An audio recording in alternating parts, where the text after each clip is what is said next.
Dystonic storm really describes this problem very well.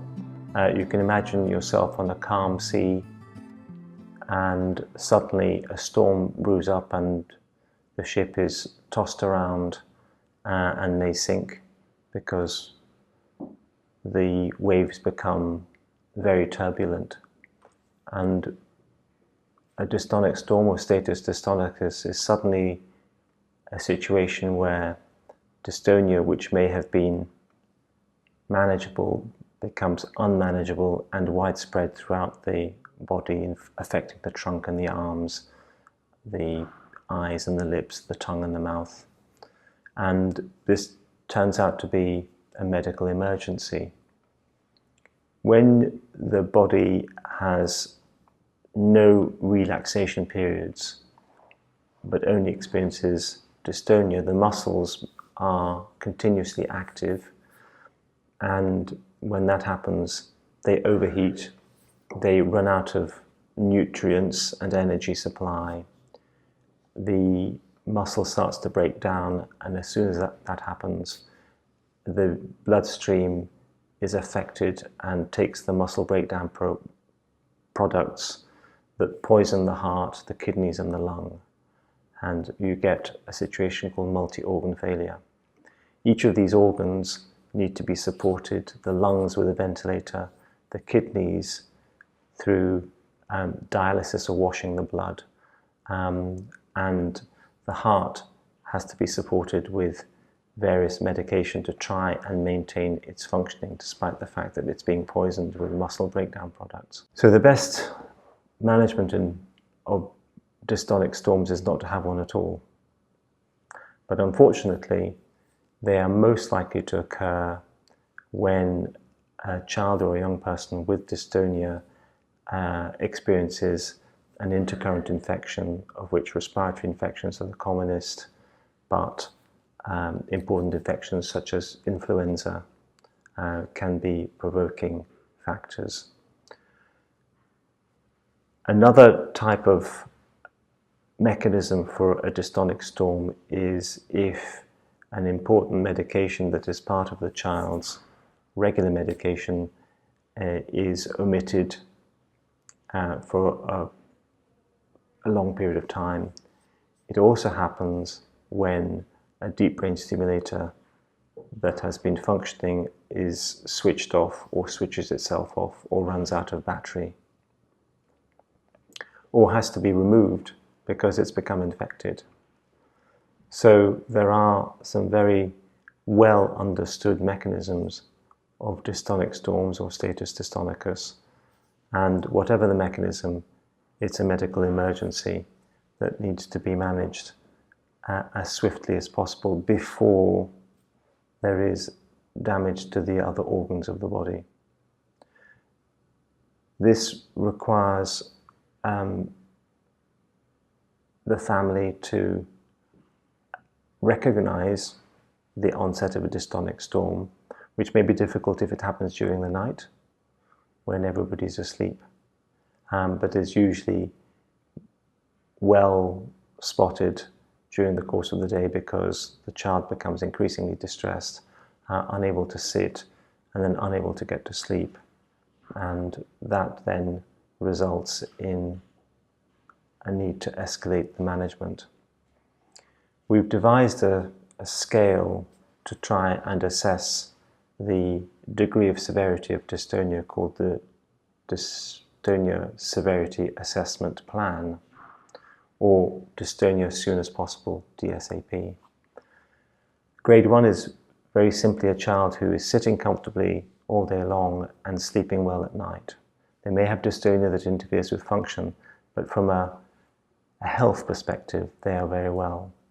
Grade 2 is when they are uncomfortable in sitting and have to be taken out of their seat and often have to lie on the floor, on a bed or a mattress to be comfortable, but they are still sleeping at night.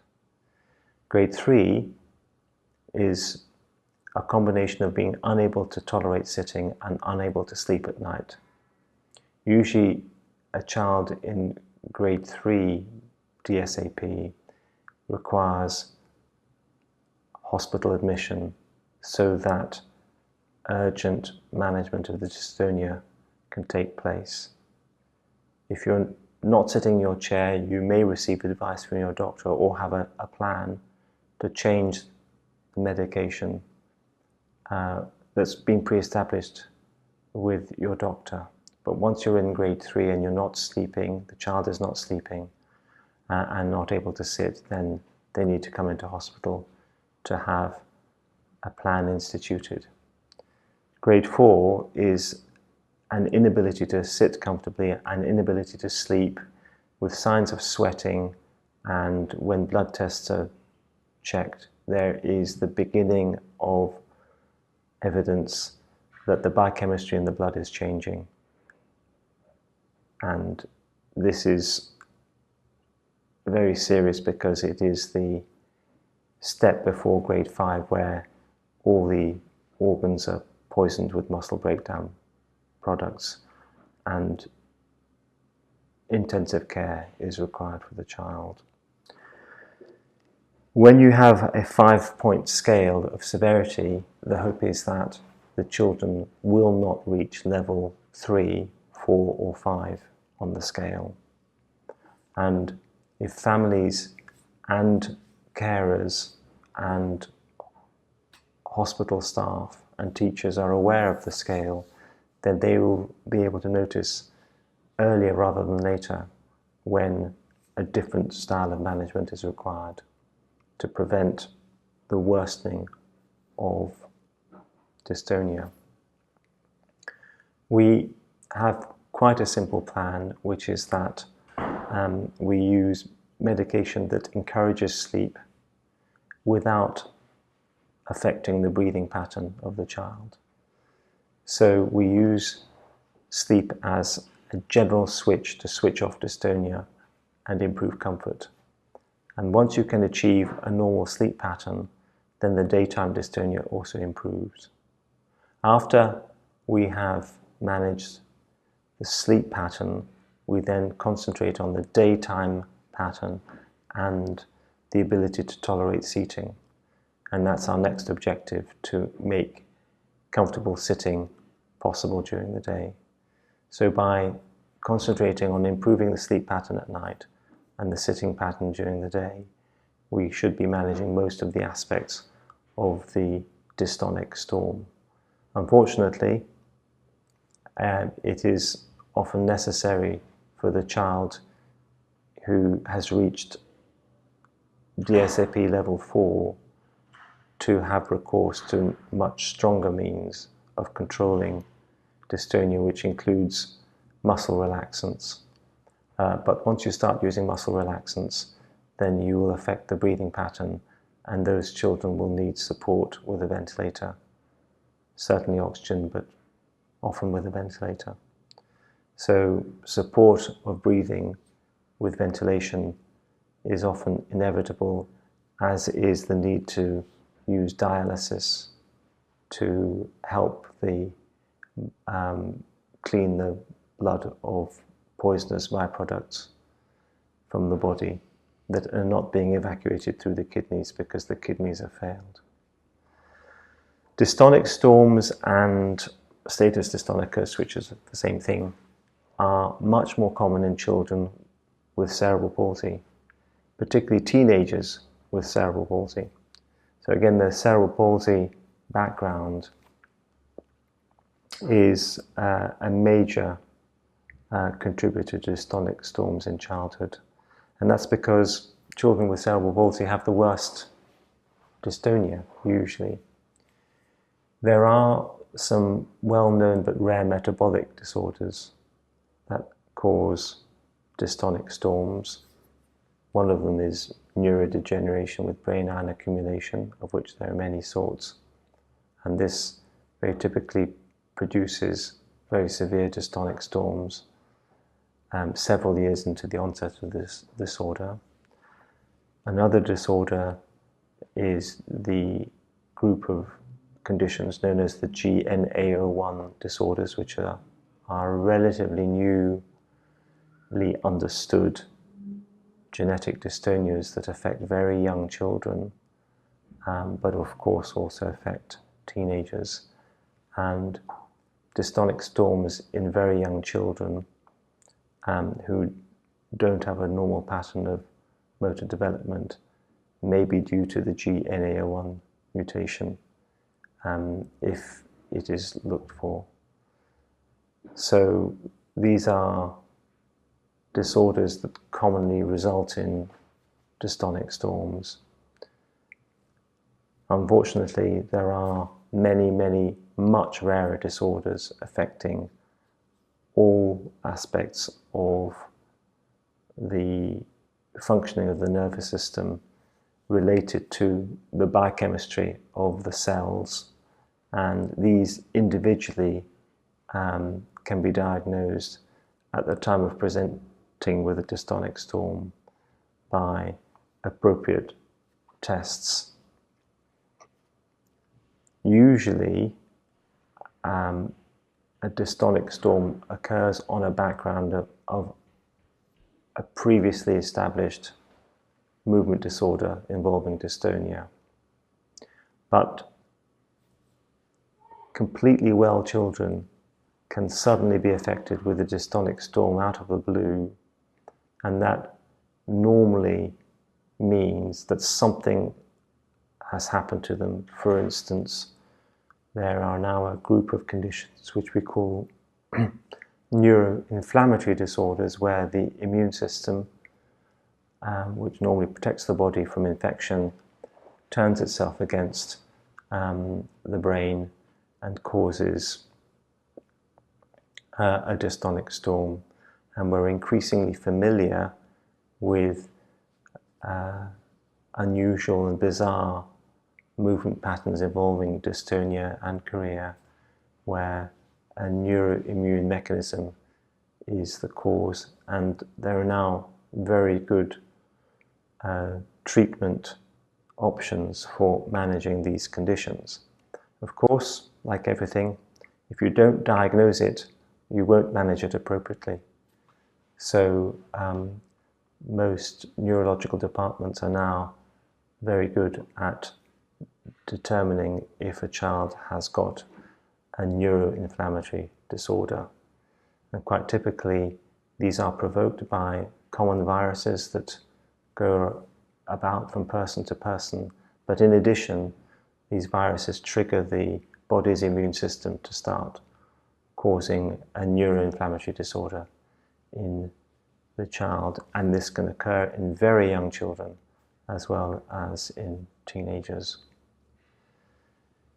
In the older literature, the status dystonicus is often associated with metabolic disorders where the body is unable to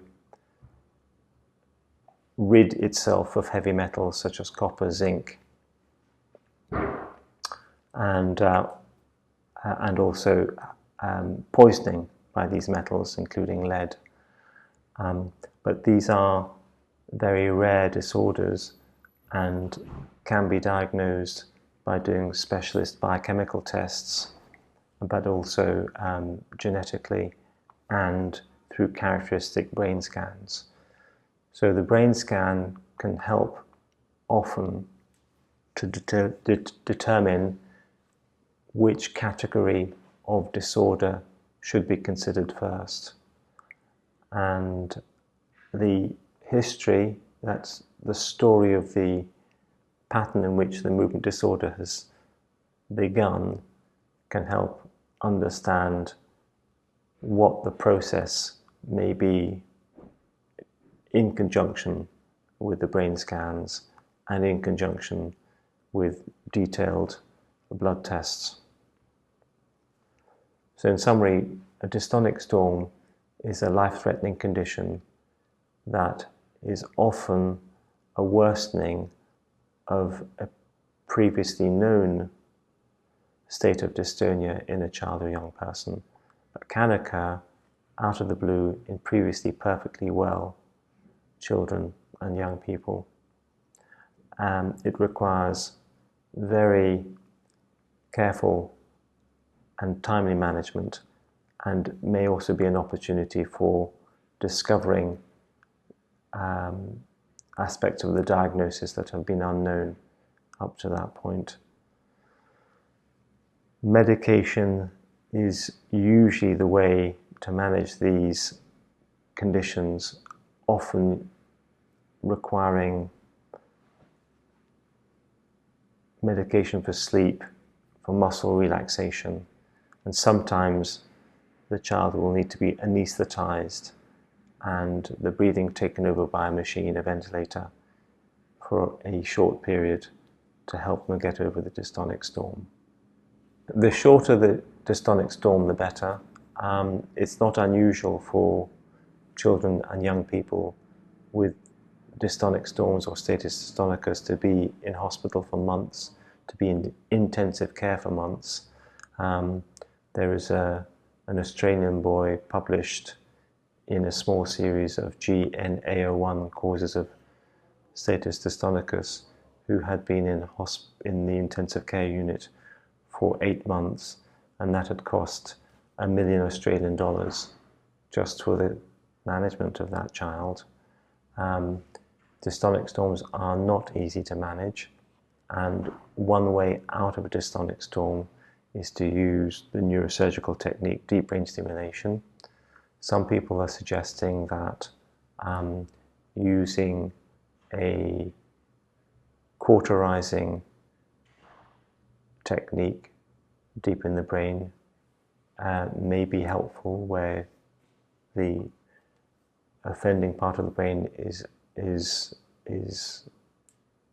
actually removed. But it's very important to think beyond the dystonic storm to life afterwards, and so the decisions about moving to deep brain stimulation or ablation surgery has to be made very carefully. It's important to emphasize that dystonic storms are very rare, but when they do occur, they will soak up the resources of any hospital that's managing them, because the children don't respond rapidly. If they need heavy sedation and ventilation, then that needs to be maintained for considerable periods of time. Although rare, they have a very big impact on the resources of the hospital managing them. Certainly in a hospital like the Evelina London Children's Hospital, we'll be having children in every few weeks with a dystonic storm. And there will often be children who are known to have dystonic storms, particularly in the winter months when chest infections are more prevalent.